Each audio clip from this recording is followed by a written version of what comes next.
Chers téléspectateurs de la télévision rwandaise, bienvenue à cette émission spéciale, en tout cas Union africaine, sommet extraordinaire des chefs d'État et de gouvernement, avec au centre des discussions ce marché de libre-échange sur le continent africain. Aujourd'hui, à Kigali, le 21 mars 2018, l'histoire s'en souviendra que on a marqué l'histoire, les chefs d'État ont pris une décision qui a demandé du courage. Et ce courage, cela a demandé des années, mais avec obstination et surtout abnégation. Les pays africains aujourd'hui ont franchi un pas considérable. Et pour en savoir plus sur cette démarche, toutes ces années que cela a pris, les énergies que cela a pris, je suis avec le président de la Commission de l'Union africaine, son Excellence Mahamat Faki Moussa. Monsieur le Président, bienvenue dans nos studios. Merci de me recevoir. Tout d'abord, je vais dire félicitations. Cela n'a pas été si facile. Certainement. C'est le fruit d'un travail continu de plus de 2 ans. Et je crois que nous venons de marquer un pas important dans le sens de l'intégration économique du continent. On a eu peur à un certain moment, et les gens se disaient, c'est vrai, le fondement était là, les bases étaient déjà posées, la volonté politique, on sentait qu'elle était là, mais quand même, il y a certains pays, et pas les moindres, qui montraient assez d'inquiétude pour cet accord. Et finalement, le nombre, plus de 40 pays aujourd'hui, est-ce un miracle ou finalement tout le monde, ou en tout cas la majorité, est revenue à la raison? Vous savez, tout ce qui est nouveau, en général, fait peur. Mais je crois qu'en la matière, tout le monde est conscient de la nécessité absolue d'avancer. Après plus de 5 décennies d'indépendance politique, et au moment où le monde s'organise, des grands ensembles se constituent. L'Afrique, par exemple, l'Union africaine a des relations de partenariat avec la Chine, avec l'Inde, avec l'Europe, pour ne citer que cela. Ce sont des grands marchés, ce sont des marchés intégrés, et il est absolument très dangereux de continuer à traiter de manière bilatérale en allant en rang dispersé à des rendez-vous de cette nature. Je crois que la nécessité est perçue non seulement par les dirigeants politiques, mais par les populations elles-mêmes, qui ont envie de commercer, qui ont envie de s'épanouir, les jeunes qui cherchent de l'emploi, que ce soit les femmes ou les jeunes. Et il était absolument du devoir du leadership africain d'avancer. Naturellement, il y a des situations politiques et juridiques un peu différenciées dans le continent, mais je crois que le résultat atteint aujourd'hui de 44 États membres qui ont signé. Près de 80% du nombre des États africains ont adhéré à la zone de libre-échange économique. Je pense que c'est un résultat très appréciable qu'il faut conforter. Nous comprenons que, pour des raisons que j'ai citées, certains États ont encore un certain nombre peut-être de consultations internes et des procédures internes à finaliser. La déclaration qui a été également signée par 43 États, justement, appelle tout le monde à aller de l'avant et de préférence ensemble. Généralement, la pratique à l'Union africaine, on exige 15 ratifications pour qu'un accord entre en vigueur. Pour les besoins de la cause, malgré que le postulat du départ était celui-là, on a tenu compte de cette situation et donc on a augmenté le nombre à 22. Si on a 22 ratifications, l'accord entre directement en application. Nous avons recueilli justement le double de ce qui est requis pour les ratifications. Donc on a 44 signatures et j'ai fort espoir que d'ici janvier 2019, nous puissions voir l'accord de la ZLEC être effectif. Voilà.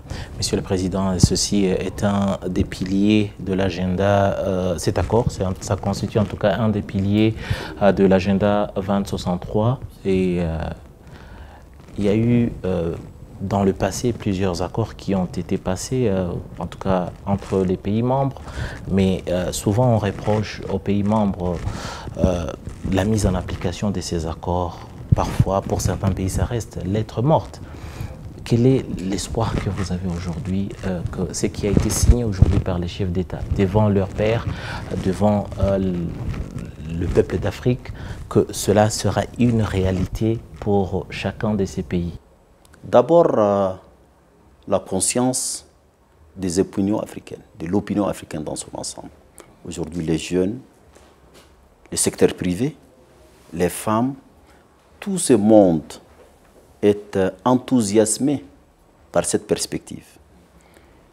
Nous avons essayé, dans nos souverainetés étriquées dans les différents États, nous avons constaté que cela n'apporte pas de solution. Et nous voyons le monde changer devant nos yeux.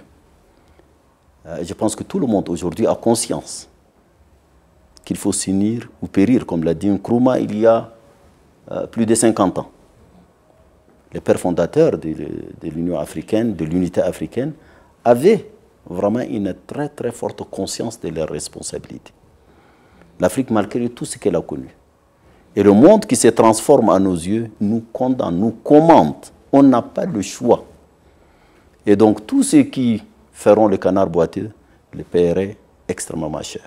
Vous parlez du monde, mais justement vous avez vos partenaires sur d'autres continents, où on voit, si je dois dire malheureusement, certaines grandes nations se détacher de certaines unions hors du continent, et que ce soit en Europe et même en Amérique, on voit certains accords importants pour ces pays être revisés.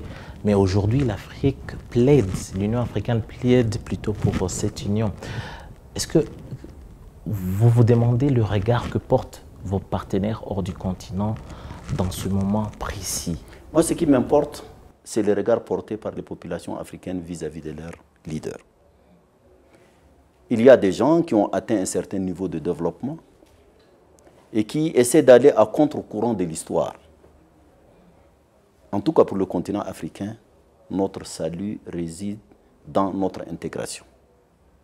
Une constellation de 55 États avec des frontières fermées, avec des barrières tarifaires et autres, ce n'est pas viable. L'échelle du marché n'est pas acceptable. On ne peut jamais parler d'industrialisation sans une certaine échelle sur le plan continental. Et donc, toutes les études, je dirais même le bon sens, nous commandent d'aller vers cette intégration. Les autres ont peut-être profité de ces... Et ils l'ont, ce n'est pas peut-être, c'est une évidence. Profiter des ressources de ce continent et chercheraient peut-être à perpétuer cette situation. Justement, on se demande. C'est à nous, justement, de prendre nos responsabilités et ne pas continuer à être exploités, ce qui n'est pas tout à fait, ce qui n'est pas raisonnable du tout. Sans se voiler la face, on doit se dire, quelque part dans leur tête, ils doivent se dire quelle est leur part du gâteau dans tout ce qui est en train d'être fait. De toutes les façons, il n'est jamais trop tard pour bien faire. Si aujourd'hui nous avons pris la décision d'aller de l'avant, c'est en tenant compte de toutes ces pesanteurs. J'ai l'intime conviction qu'aujourd'hui, au niveau de l'ensemble du continent africain, la prise de conscience est totale. Il est certes, parfois pour des raisons pratiques, il y a des gens qui hésitent encore, mais l'écrasante majorité est pour le changement et c'est absolument nécessaire. Et pour terminer, aujourd'hui, après la signature, la volonté est là. Qu'est-ce qu'au niveau de l'Union à Addis, qu'est-ce que vous allez faire maintenant pour poursuivre maintenant ce combat qui vient de commencer? Ce n'est qu'un début, c'est un processus. Il y a d'autres protocoles additionnels et d'autres instruments juridiques à finaliser. D'ailleurs, au moment où je vous parle, le président Champion est en discussion avec le groupe de nos négociateurs. Ce qui veut dire que le travail ne fait que commencer. C'est un processus et donc il faut travailler pour finaliser d'abord tous les instruments juridiques. Il faut faire un effort, faire les plaidoyers pour que les États ratifient l'accord pour qu'ils entrent en application. Il faut convaincre ceux qui n'ont pas encore signé d'adhérer le plus rapidement possible. Et il faut travailler. Il y a des aspects techniques qui sont importants qu'il faut affiner. Je pense que nous sommes le 21 mars. Nous sommes à Kigali, c'est un grand jour. Je crois que le 21 mars, c'est le début du printemps. Je crois que ça présage qu'un nouveau printemps, une belle saison s'ouvre devant le continent. Il faut saisir cette opportunité, travailler de manière sérieuse pour ne pas décevoir cette attente des peuples africains. Monsieur le Président, merci beaucoup pour votre temps. C'est moi qui vous remercie. Chers téléspectateurs de la télévision rwandaise, c'était là le président de la commission de l'Union africaine, son Excellence Moussa Mahamat Faki, qui s'est exprimé juste après cette signature, en tout cas, qui crée ce marché de libre-échange sur le continent africain. C'était un rendez-vous que tout le monde attendait et en tout cas à voir le nombre de pays qui ont adhéré à cette idée, à cet accord. Cela présage, en tout cas comme le disait le président, un nouveau souffle et surtout un nouveau printemps pour le continent africain. Et sur ce, à la présentation, j'étais avec moi Eddy Sabiti. Merci et surtout restez fidèles au programme de la télévision rwandaise.